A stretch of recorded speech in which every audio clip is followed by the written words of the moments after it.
Não ajunteis para vós tesouros na terra, onde a ferrugem e as traças corroem, onde os ladrões furam e roubam.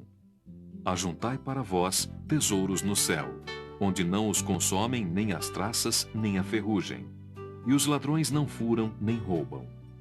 Porque onde está o teu tesouro, lá também está teu coração.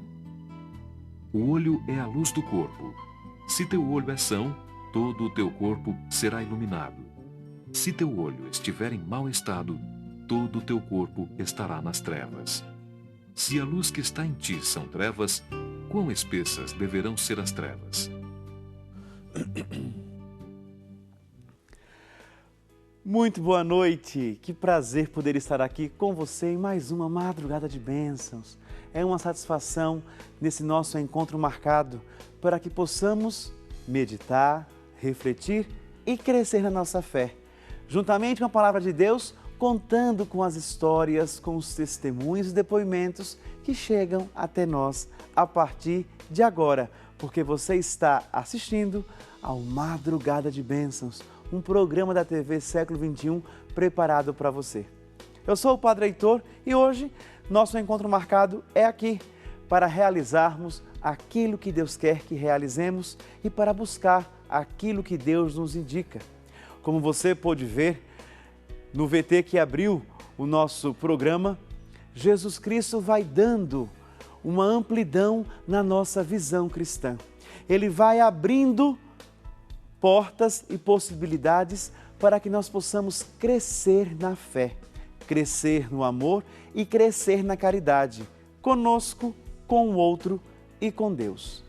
Hoje, na liturgia, no evangelho que nos foi apresentado, Jesus, ele já nos diz: não junteis tesouros na terra, mas juntai tesouros no céu, onde o ladrão não rouba, nem a traça rói.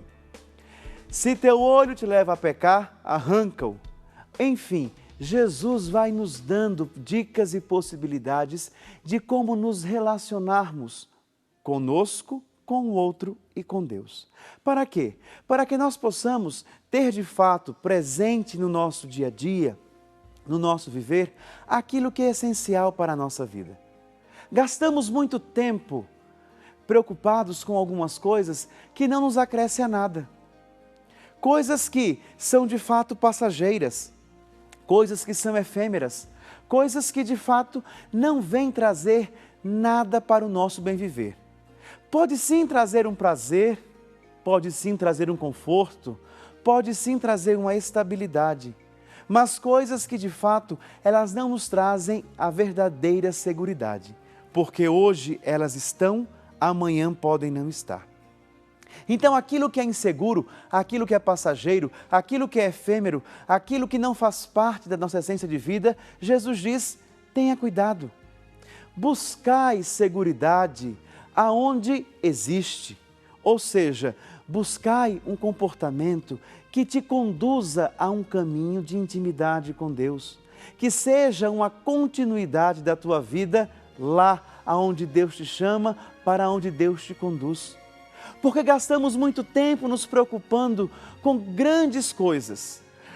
Vamos nos preocupando com trabalhos, nos preocupando com empregos, nos preocupando com salários, nos preocupando com coisas que nos dão seguridade. E tais coisas, estas às quais me refiro, são de fato importantes e necessárias para o nosso viver, para termos uma vida confortável. Mas elas não nos trazem seguridade alguma. Se tivermos elas e não tivermos a nossa seguridade em Deus, nada possuiremos. Ao passo que, quando estamos seguros em Deus, tudo pode nos faltar, porque ali nós estamos em pé.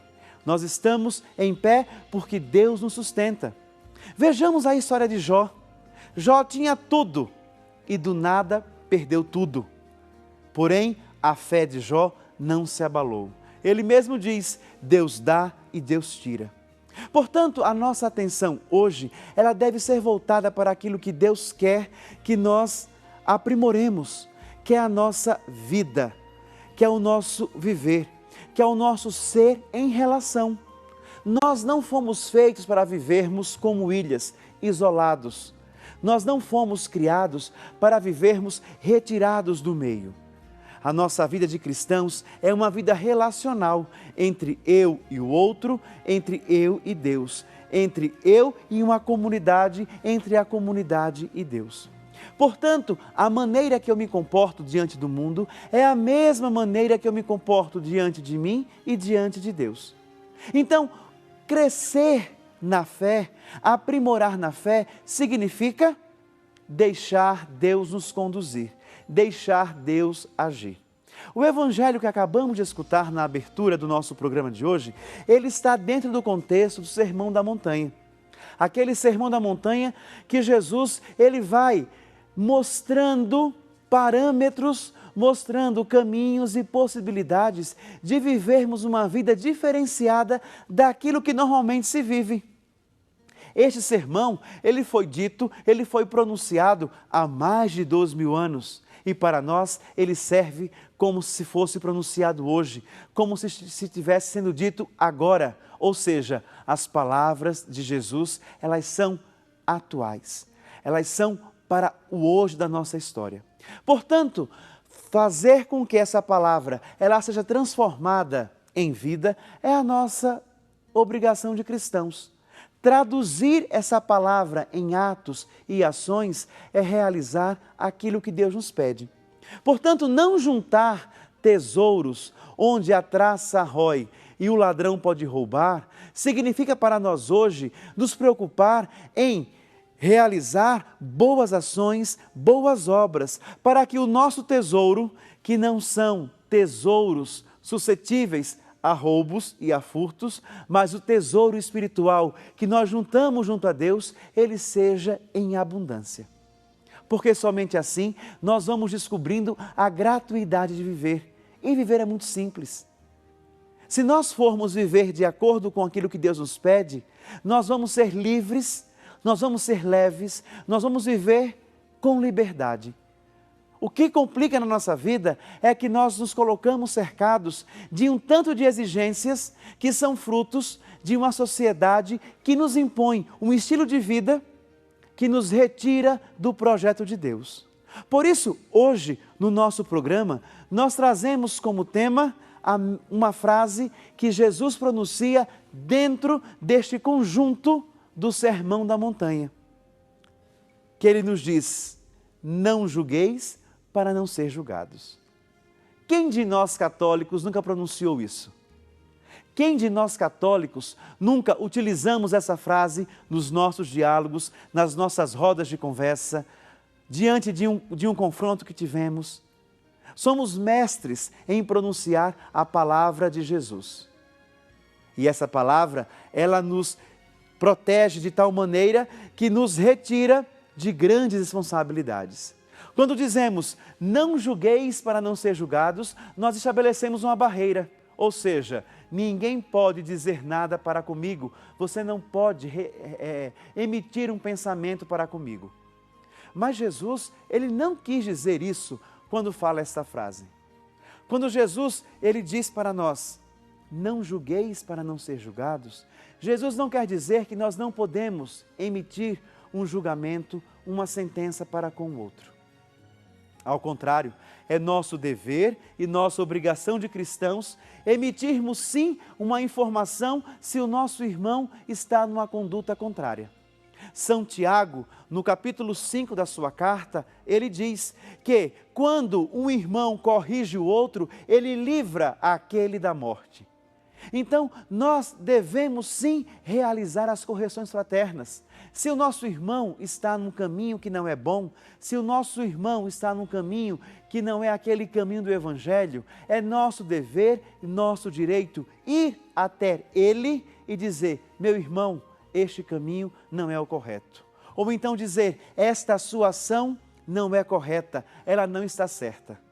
Algumas vezes, nós nos privamos de fazer isso porque em algumas ocasiões nós também erramos. Porém, o fato de errarmos não nos tira do compromisso de corrigir o outro. O que nós não podemos realizar é um julgamento que faz com que o outro seja condenado. Porque muitas vezes nós, ao invés de corrigirmos e tratarmos o outro com misericórdia, nós julgamos e sentenciamos o outro. Já damos a ele a sentença. O julgamento cabe para Deus. A sentença cabe para Deus. Para nós serve a caminhada na fé. E nós não caminhamos sozinhos, caminhamos lado a lado, juntos. E é nosso dever, nossa obrigação, nosso direito realizar as correções fraternas ao nosso entorno e permitir que outros também façam conosco correções fraternas. Quantas vezes nós estamos cegos diante da nossa vida? Quantas vezes tomamos caminhos, pegamos trilhas que estão fora do caminho de Deus e achamos ruim quando o outro vem nos corrigir. E aí dizemos, não nos julgue, não me julgue, porque do mesmo jeito que você me julgar, você será julgado. Ou seja, estabelecemos uma autodefesa. Permitamos ser corrigidos quando necessários. Permitamos estabelecer um diálogo fraterno, para que nos avaliando, para que nos percebendo, nós possamos retornar ao caminho do Evangelho, ao caminho de Jesus.